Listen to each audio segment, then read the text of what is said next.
Hi everybody, my name is Andrea and welcome to the Empty Nest Teacher channel here on YouTube. Thank you so much for joining me for my first video.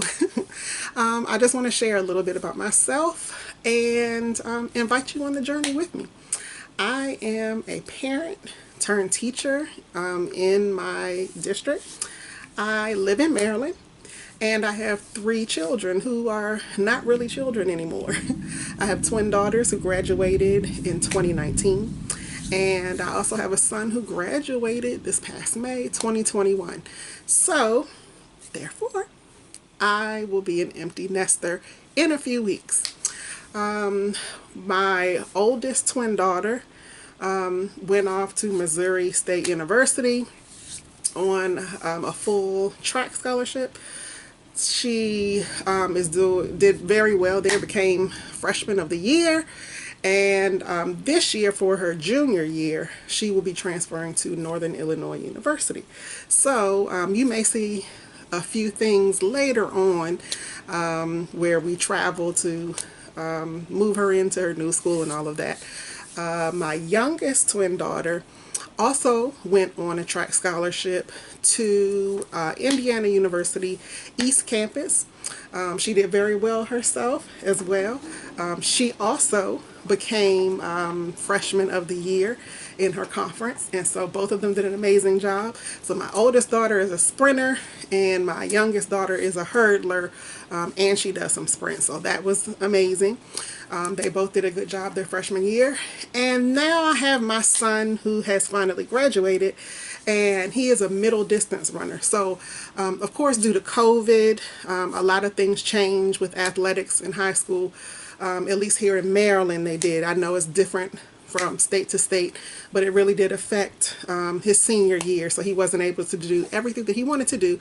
But he will be going to school, will be going to college in a few weeks, and he will be joining the track team there. So I'm so excited for all of them and what they have in store for their future.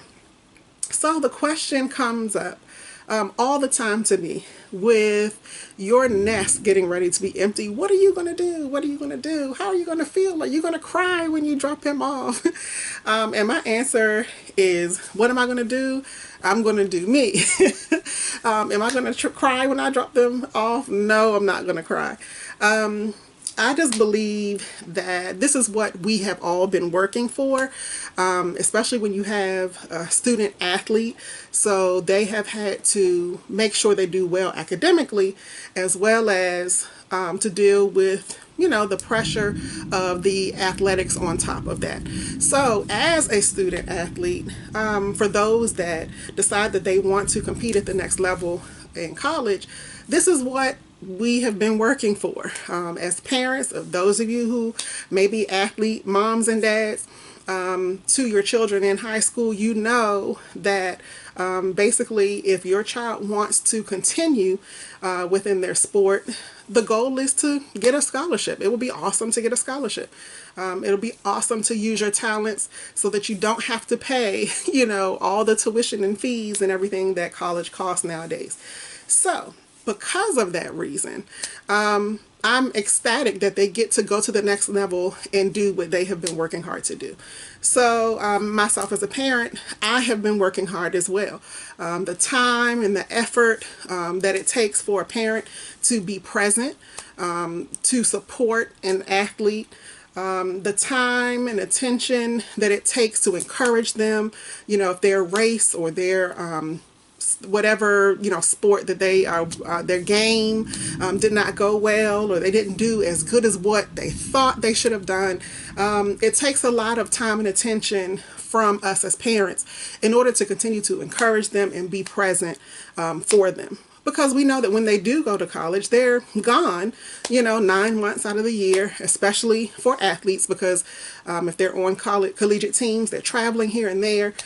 So they might not come home. They might not have the opportunity to come home, just like those college students who are not athletes or are not a part of certain things. They have the freedom to go back and forth. Athletes don't have that freedom or as much freedom. So I want them to enjoy themselves. I want them to be safe. I want them to do the right thing. They know how I have raised them to respect others and to hold on to, those morals and values that they have been taught. But it's their time to move on to the next level. So, as it is their time to move to the next level, it is now my time to move to the next level. So as an empty nest parent, I had to decide, what am I going to do for me? I spent so many years just doing for them. It was all about the kids, all about the kids, all about the kids. And my entire life became my children, trying to encourage them, trying to push them, trying to guide them to the next level. So now it's time to encourage myself. Now it's time to invest in myself. Now it's time to pour back into myself, and that's what I decided to do. Now, I didn't know what I was going to do. I was an accountant by trade initially, and it's been a lot of years being an accountant. So I was applying for jobs, and nothing seemed to come through. And I won't get into the whole story here right now, but long story short, down the road, this opportunity opened up, and to become a teacher. And so I'll get more into the details of that story in another video. But here I am now as a first year teacher, preparing to be a first year teacher. So I will be a third grade teacher in Maryland, and that's what I'm looking forward to. So on this channel, I wanted to document my transition from parent to teacher in my district. So I wanted to talk about all the things that new teachers have to do. I'm going into this, I don't want to say blindly, because I am going through a resident teacher program, but because of COVID, it has changed the way things have been done across the country, across the world. So what was done in years past cannot be done right now, so we have to prepare in a different manner. So as a new teacher, I know there are things like classroom setup, coming up with your classroom norms, making sure that we're very knowledgeable of the curriculum, making sure that we are engaging our students, all of the different policies and procedures that we have to follow. We have to make sure that we stay abreast on all those things and make sure that we exercise those things in the classroom as an effective teacher. So of course I want to be as effective as I possibly can. And so with my journey of transitioning from, an accountant to a teacher, there is what is called a resident teacher program here in my county in Maryland. And that is the program that I'm a part of. And so I get to do that this summer. So I don't know what to expect going into that, but I have been accepted into the program and I'm super excited.